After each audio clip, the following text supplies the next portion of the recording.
You're telling me Clara has $12 million sitting in her account? Ethan's voice cracked, as if the words themselves were too heavy to carry. The entire dining room froze. Forks clattered against plates.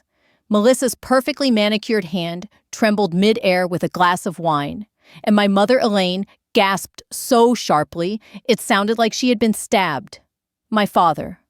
Richard's face drained of color, his reading glasses slipping down his nose as he leaned forward, staring at my phone like it was some cursed artifact. The room that had been filled with laughter at my expense just moments ago had gone deathly silent. All eyes now fixed on me, the bargain hunter, the family embarrassment. And in that silence, for the first time in my life, I wasn't ashamed. Of course, the night hadn't started like that. It was Christmas Eve, the Bennett family tradition of gathering in my parents' home in Portland, Oregon. The house smelled of cinnamon pine cones and roasted ham. Twinkling lights wrapped tightly around the tree that towered in the corner of the living room.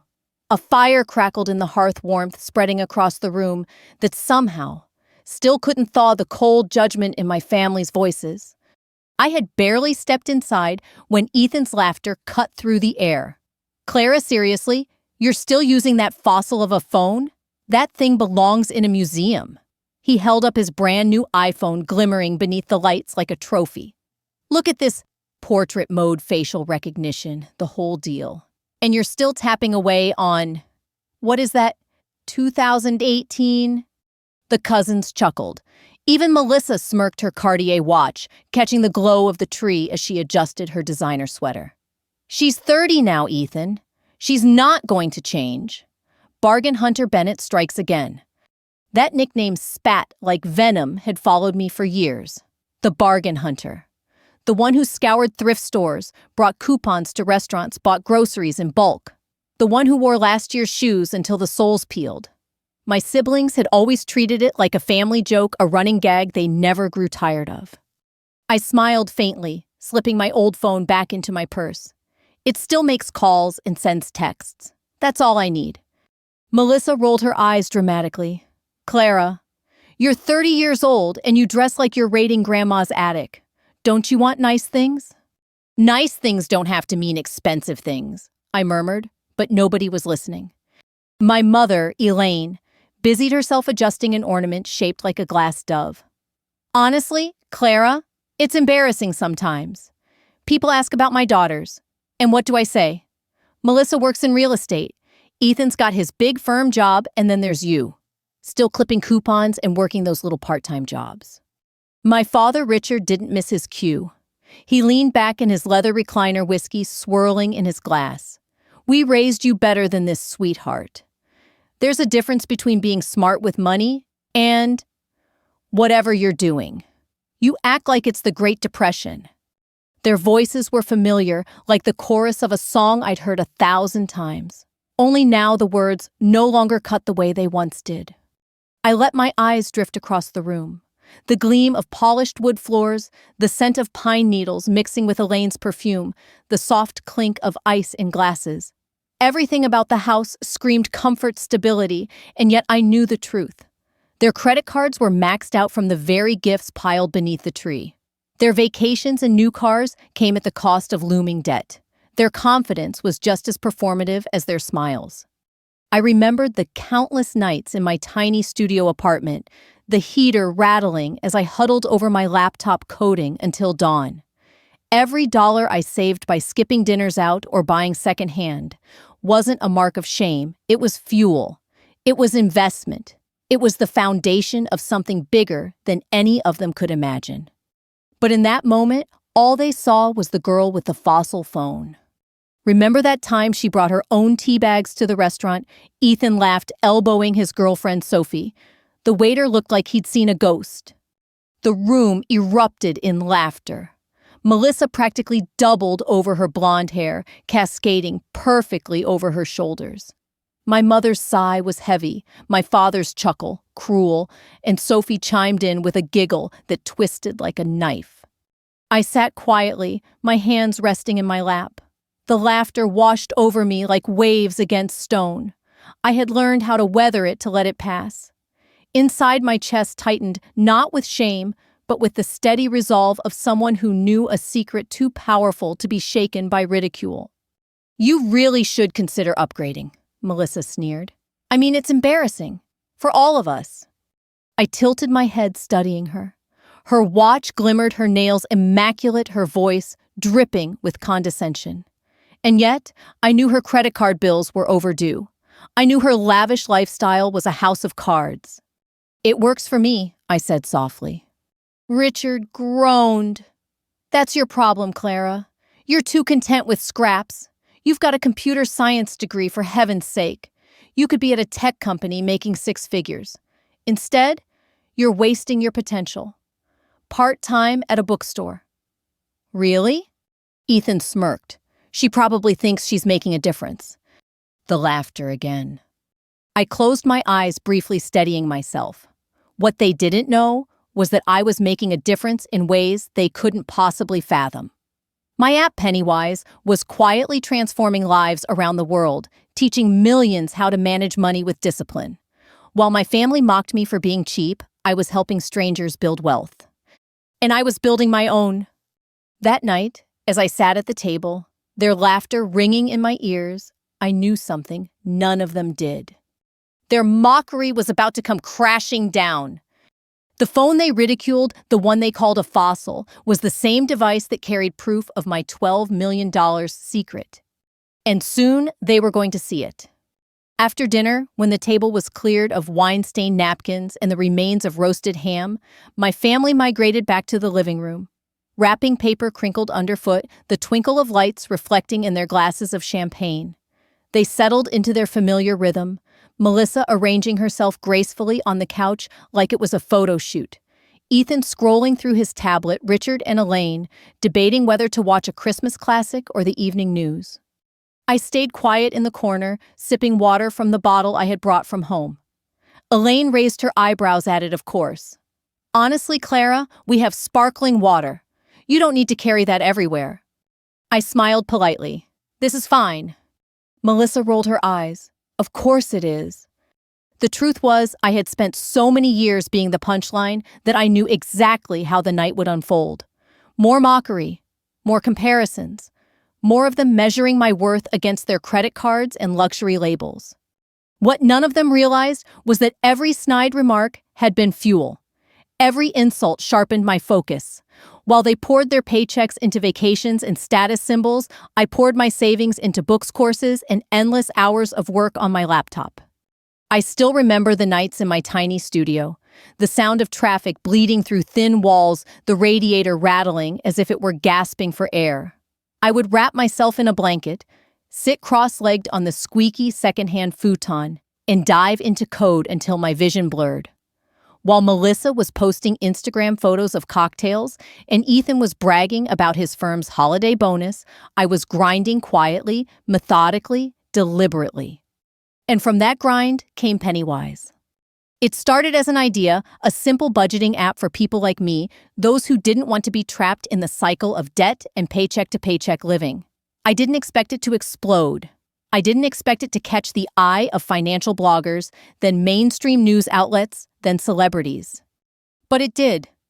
I remember the first time I saw Pennywise featured on the homepage of a financial magazine. The article praised its simplicity, its effectiveness, its heart. My heart had nearly stopped. That night, I stared at my laptop screen as the download count ticked upward like fireworks. 10,000, 50,000. 100,000.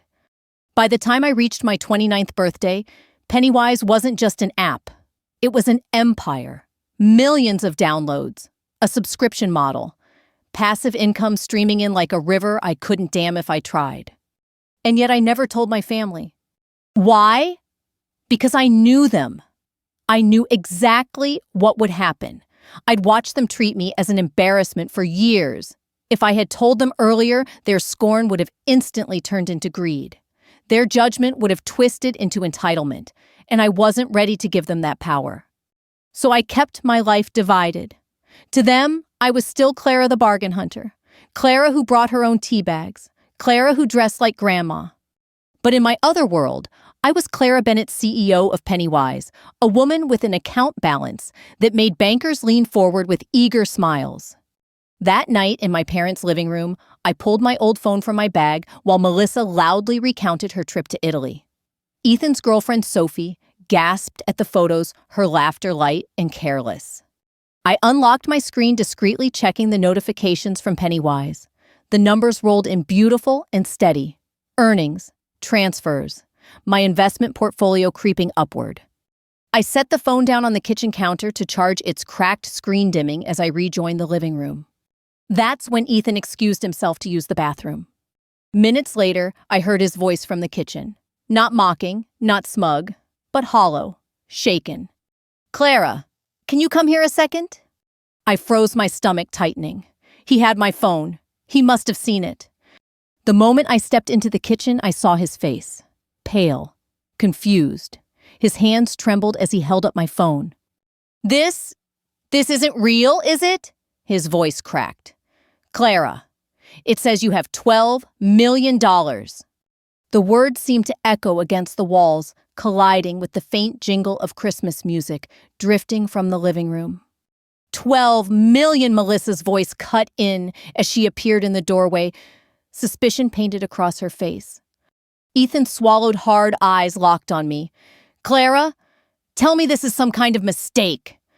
I felt the weight of the moment pressing down on me, the years of secrecy, the sacrifices, the ridicule. All of it had led here to this moment where truth and judgment collided. I took the phone from his shaking hands. "It's not a mistake." The silence that followed was louder than any laughter they had thrown at me before. And I knew nothing would ever be the same again. The kitchen felt like the eye of a storm. Ethan stood frozen, his mouth slightly open, as if he'd forgotten how to breathe. My phone screen, bright against the dim Christmas lights, betrayed every secret I had worked so hard to protect. Melissa shoved her way past him, her perfume cloying in the small space. She snatched the phone from my hand before I could react. Her manicured nails tapped furiously at the screen, her eyes darting back and forth. "This has to be fake," she snapped. "There's no way. Clara, is this some kind of prank app? Some simulation?" Richard and Elaine appeared next, drawn by the sudden, sharp tone in Melissa's voice. My mother's eyes flicked between our faces, confusion clouding her expression. "What's going on?" she asked. Ethan answered, his voice hushed and hollow. "Mom? Dad? Clara has $12 million. $12 million. The words hung in the air like smoke. My father's brow furrowed. He reached for the phone, pushing his glasses up the bridge of his nose as he stared at the numbers. "This can't be right," Richard muttered. "These numbers don't make sense." "It's real," I said softly. Elaine's hand flew to her chest. "Real, Clara? What are you talking about? How could you possibly have that much money? You barely work." The old sting of that phrase, "you barely work," cut through me like it always had. I straightened my shoulders. "I built something. An app. It's called Pennywise." For a moment, they just blinked at me. Then recognition lit Melissa's eyes, widening them. "Wait!" she breathed, her voice trembling with disbelief. "You're telling me you created that Pennywise? The budgeting app everyone's obsessed with. The one on the cover of Time, the one Oprah recommended." I nodded. The silence in the kitchen was absolute. Even the Christmas music from the living room seemed to hush itself. Then the storm broke. Melissa's voice rose in pitch. "You mean to tell me all this time you've been rich, and you let us think you were some pathetic coupon-clipping spinster?" "I never said pathetic," Elaine interrupted, though her voice wavered. "We were just concerned about your choices." Concerned, I laughed without humor.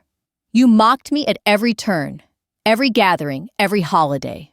Concern doesn't sound like mockery to me." Richard lowered the phone, his expression unreadable but tight controlled. "Clara, why didn't you tell us? Why keep this a secret?"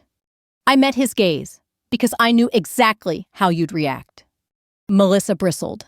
"Excuse me." I gestured around the room. "Look at yourselves. 10 minutes ago, you were laughing at my phone, my clothes, my life.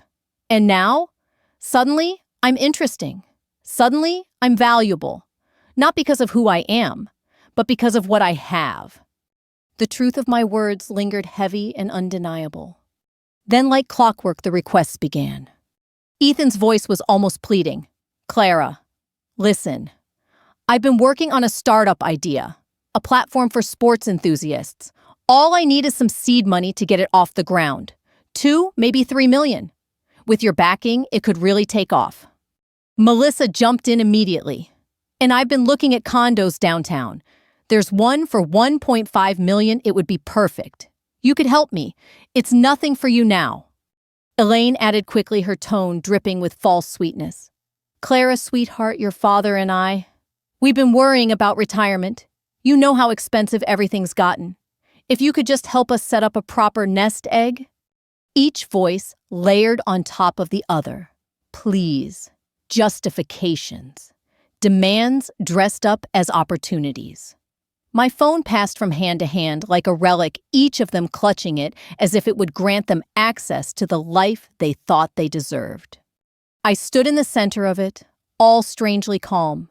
I had always imagined this moment would feel explosive, maybe even gratifying. But instead, it felt hollow, predictable, exactly what I had feared. Stop! My voice cut through the clamor. They froze, eyes wide, waiting. I looked at each of them in turn. Melissa with her desperate calculation, Ethan with his wide-eyed greed, Elaine with her trembling hope, Richard with his tight businessman's mask. Not one of you, I said slowly, has asked how I did it. Not one of you has congratulated me. You went straight from mocking me to begging me. That's not fair, Elaine protested weakly. It's exactly fair, I replied. It proves why I kept it a secret. The living room was no longer filled with laughter or judgment. It was filled with silence, the kind that follows a truth too sharp to ignore. I turned, reclaiming my phone from my father's limp grip. The screen lit up once more, numbers glowing like a quiet victory. And for the first time in years, I felt taller than every pair of eyes in that room. The storm didn't end in the kitchen. It spilled into the living room, dragging with it every ounce of tension and greed that had been quietly simmering for years. The ornaments on the tree glimmered in the warm light, but the air was icy, charged with something darker. Richard cleared his throat, trying to reassert his usual authority. Clara, let's be reasonable. Family should take care of each other. If you've been blessed with this kind of success, then naturally it's your duty to share it. My jaw tightened. Duty. Since when has my happiness ever been your duty? He frowned clearly, unused to being challenged. Melissa perched on the edge of the sofa phone, still clutched like a weapon. Look, we might have been harsh sometimes, but you have to admit you never looked successful. You lived like a pauper. What were we supposed to think? You were supposed to think nothing, I snapped. You were supposed to treat me like a sister, not a punchline. Ethan stepped forward, his voice dripping with practiced sincerity. Clara, come on. We're family. We may have teased you, but that doesn't erase the love. Think about what we could do together. Imagine your money, my ideas. We'd be unstoppable. I couldn't help but laugh. Your ideas. Ethan, you've blown through 3 jobs in 2 years because you'd rather chase adrenaline on ski trips than keep a steady career. His face flushed crimson. Melissa pounced, redirecting the focus. Well, at least Ethan has ambition. You hid from us. You sat in that dingy apartment coding like some hermit while we worried about you. Worried, I echoed, my voice sharp as glass. You mocked me at every gathering. You rolled your eyes at my clothes, my choices. Don't dress that up as worry. Elaine finally broke her composure, slipping. Clara, please. This doesn't have to be ugly. We're just asking for help. Your sister's drowning in credit card debt. Your brother has a vision. Your father and I are approaching retirement with nothing saved. You could solve all of it with a fraction of what you have. There it was, the real confession. Not concern, not love, need. I sank into a chair, my phone still glowing in my hand. The irony wasn't lost on me. The very device they had mocked hours earlier was now the object of their desperation. Melissa leaned forward, her voice turning syrupy sweet. Think about it, Clara. If you help us imagine how different things could be, no more judgment, no more mockery, we'd finally see you the way you deserve. That sentence hit me harder than I expected. Finally, see you the way you deserve. It was an admission that until now, they had never truly seen me at all. I swallowed the lump rising in my throat. So that's what it takes, $12 million to make me worthy of respect in this family. Nobody answered, because the answer was obvious. I stood pacing slowly across the room. The memories came back in sharp flashes. The birthday dinners where I sat silent while jokes were made at my expense. The holidays where my homemade gifts were dismissed as cheap. The countless sighs from my father, the eye rolls from my sister, the smirks from my brother. You all built a version of me that was small, I said quietly, almost to myself. An embarrassment you had to explain away. And now that version no longer fits your narrative, so you're scrambling to rewrite it. Ethan's desperation cracked through his polished smile. Clara, please. Don't be dramatic. Nobody's rewriting anything. We just want to share in your success. You mean you want access to my money? I corrected. The words hung heavy, and none of them denied it. Elaine dabbed at her eyes, her voice trembling. Sweetheart, you don't understand. We've sacrificed for you too. All those years raising you, supporting you, doesn't that count for something?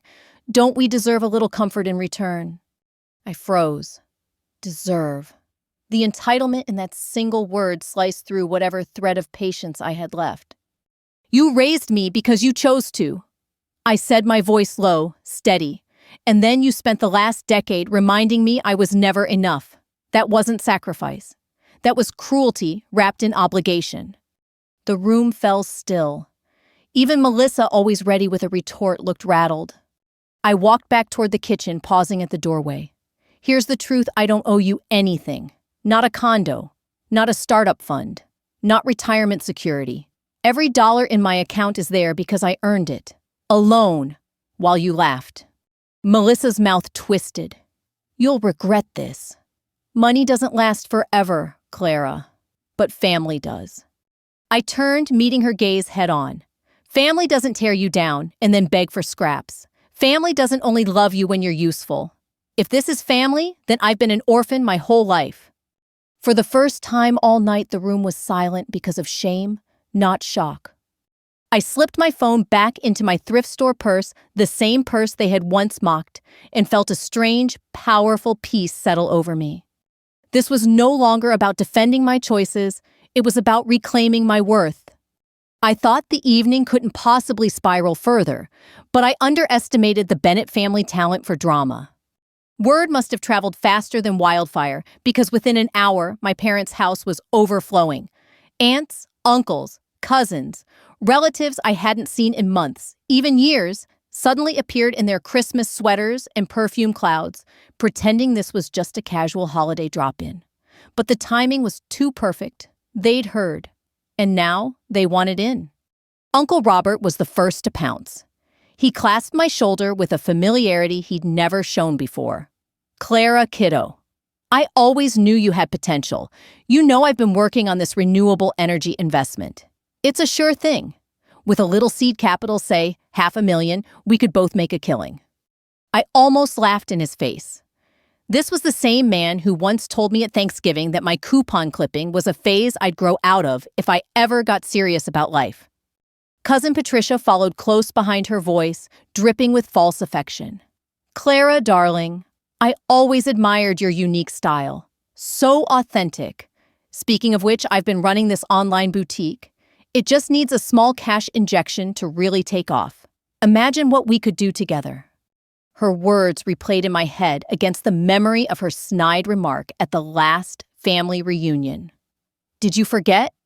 This isn't a thrift store, Clara. Grandma arrived next, moving quicker than I thought possible for her frail frame. She took my hands in hers, her eyes wet with carefully staged tears. Clara, sweetheart, I'm so proud of you. Your grandfather and I have been struggling with medical bills. You wouldn't want us to suffer in our old age, would you?" It was relentless. Every relative with a sob story or a half-baked business idea lined up like vultures. The room buzzed with desperation disguised as admiration. And through it all, my immediate family hovered like sharks waiting for me to crack.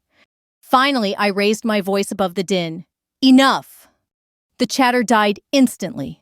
Every eye turned to me wide with shock that I had dared to interrupt their performance. I looked around the room slowly, letting the silence sink in. 6 months ago at Melissa's birthday party, half of you made jokes about my so-called poverty mindset. Uncle Robert, you told people I was wasting my degree. Patricia, you whispered to my mother that I needed help buying real clothes. Grandma, you suggested I was too stubborn to accept help from the family. Faces shifted uncomfortably. Some flushed red, others stared at the floor. Not one of you ever asked what I was really doing with my life. Not one of you considered that maybe I knew exactly what I was doing. You all assumed that because I didn't live the way you thought I should, I must be failing. Elaine tried to cut in, her voice tight. "Clara, honey, I'm not finished." The words came sharper than I intended, but they stopped her cold. I stepped closer to the center of the room. Now, in the last 2 hours, you've collectively asked me for $17 million. Ethan wants money for a business he hasn't researched. Melissa wants a condo she can't afford. Sophie wants a Tuscan wedding for a relationship barely 6 months old. Uncle Robert wants in on renewable energy, even though he knows nothing about it. Patricia wants to save a boutique that's already failing. Grandma wants me to pay medical bills that you've all ignored for years. The silence was deafening. Their masks of affection had slipped into something raw and ugly, greed exposed. Here's the interesting part. I continued, my voice steady, deliberate. Not one of you has apologized. Not one of you has admitted that you were wrong about me. Instead, the minute you smelled money, you rewrote history. Suddenly, I was never an embarrassment. Suddenly, I was brilliant, authentic, admirable. Richard stood abruptly, his face red. "Clara, this is not how families talk to each other. We love you." I couldn't help it. Laughter bubbled out of me, sharp and bitter. "You love my money. Yesterday, I was an embarrassment. Today, you're proud. The only thing that changed was a number in my bank account." Melissa's voice cracked as she tried to soften her approach. "Clara, please. You're twisting this. We just want to be part of your success. Isn't that what family does, lifts each other up?" I stared at her, then shook my head. "No. Family respects each other. Family doesn't tear you down and then beg for scraps. What you're describing isn't family. It's entitlement." The weight of my words settled like lead. Some of them looked ashamed. Others looked angry. But none of them could deny the truth. I walked toward the front door and flung it open, letting the cold December air sweep through the room. The scent of pine and snow filled the silence. "Here's my final answer," I said firmly. "No. No to the condo, no to the startup, no to the wedding, no to the investments, no to the bills. No to every hand that's outstretched tonight." Ethan's face twisted in disbelief. "You can't be serious." "Dead serious," I replied. "The same determination you mocked for years is the same determination that built my success. And it's the same determination that will keep every cent exactly where it belongs with the person who earned it." The room erupted, protests, shouts, pleas, but I didn't waver. For the first time in my life, I wasn't begging for their approval. I was demanding my respect. And they hated it. The shouting didn't stop right away. In fact, it grew louder, an overlapping storm of excuses, threats, and emotional blackmail. "You're heartless," Patricia wailed. "You'll regret this when you're alone," Ethan snapped. "Family money should be family money," Richard barked, his voice shaking with rage. But I didn't flinch. I stood by the door, arms crossed, watching as the people who had mocked me for years now clawed at the scraps of a fortune they had no part in earning. Finally, one by one, they began to trickle out. Uncle Robert left first, muttering under his breath about ungrateful kids. Patricia stomped toward the door in a cloud of perfume and indignation. Melissa lingered, her tears suspiciously absent once she realized no money was coming. Ethan was last. He paused in the doorway, his face pale with anger. "This isn't over, Clara," he said darkly. "You'll see. Money doesn't last forever. Family does." I met his gaze, calm and unshaken. "You're right, which is why I'm choosing my family wisely from now on." And with that, I shut the door. The silence that followed was profound. The kind of silence that seeps into your bones after years of noise. I sat on the sofa, the glow of the Christmas tree twinkling in the corner, and exhaled. My body trembled from the adrenaline, but my heart was steady. For the first time in years, I felt free. The weeks that followed were like watching dominoes fall one painful thud at a time. Ethan's big extreme sports social media startup collapsed before it even began. Investors laughed him out of meetings once they realized he had no business plan beyond people like extreme sports.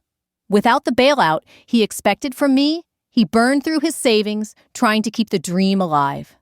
Eventually, he moved back in with mom and dad, sulking like a teenager. Melissa's financial empire of designer clothes and Instagram filters crumbled too. Creditors started calling. Her carefully curated online persona couldn't cover the reality she was broke. With no one to pay off her debts, she filed for bankruptcy. The woman who once flaunted her Cartier watch at Christmas dinners was now working 2 part-time jobs just to keep her lights on. Elaine and Richard faced the harshest reality of all. Their golden retirement years evaporated. They had spent decades keeping up appearances, the nice house, the luxury vacations, the expensive dinners, but had nothing saved. Without my embarrassing lifestyle to fund their dreams, they realized too late that they would be working well into their 70s. As for Grandma, well, her crocodile tears dried up quickly when she realized I wasn't budging. She went back to her bridge club, probably spinning a tale about her selfish granddaughter. The extended family disappeared too, almost overnight. No more sudden visits, no more fake affection. The stream of phone calls dwindled into silence. It was as if they had collectively decided I didn't exist once my wallet was no longer an option. And honestly, I preferred it that way. While they spiraled, I thrived. I still lived in my modest studio, still wore thrift store sweaters, still clipped coupons at the grocery store. Only now I did it with the quiet satisfaction of knowing I never had to worry about money again. Every morning, I woke up to emails from users thanking me for creating Frugal Smart, messages from single parents who were finally debt-free, from young couples saving for their first home, from retirees who no longer feared outliving their savings. That was my real family, millions of strangers whose lives had improved because I refused to live the way my relatives thought I should. One night, as I sipped tea in my little kitchen, I thought back to the Christmas when everything had changed. The laughter, the mockery, the moment Ethan picked up my phone and saw the truth. It was poetic, really. The same ancient phone they ridiculed had been the one to betray my secret. And yet I wasn't angry anymore. Not really. If anything, I was grateful. Their cruelty had shaped me. Their mockery had sharpened my resolve. Without it, maybe I wouldn't have been so disciplined, so determined to prove not to them, but to myself that I was enough. I had always been enough. The biggest surprise came a few months later. A letter arrived in my mailbox, handwritten in neat cursive. It was from Melissa. Inside, she admitted everything, her envy, her jealousy, her bitterness. She wrote that losing everything had forced her to see how empty her life had been. For the first time, she apologized. Not because she wanted money, at least she didn't ask for any, but because she realized what she had done to me all those years. I sat with that letter for a long time. Part of me wanted to crumple it up, to dismiss it as another ploy. But another part, the part of me that still longed for family, wanted to believe it was real. And maybe, just maybe I would let her prove it someday. But not yet. It struck me then that revenge hadn't been in the refusal. Revenge had been in the proof. The proof that my so-called embarrassing lifestyle wasn't a failure. It was the foundation of everything they wanted, but could never have because they lacked the one thing I had in abundance: discipline. The tables had turned completely. They had judged me for being frugal. Now they were trapped by the consequences of never being frugal themselves. And me, I was free. Months turned into a year, and life had never felt so clear. The silence from my family continued, though every now and then a message would appear in my inbox: an awkward holiday greeting from Melissa, a guilt-laden hope you're doing well from Mom, a half-baked investment idea from Ethan. I never replied. Because the truth was, I didn't need their validation anymore. I sat one evening in my modest apartment, the hum of my old heater filling the silence, a mug of tea warming my hands. Outside, snowflakes drifted past the window, catching the glow of the street lamp.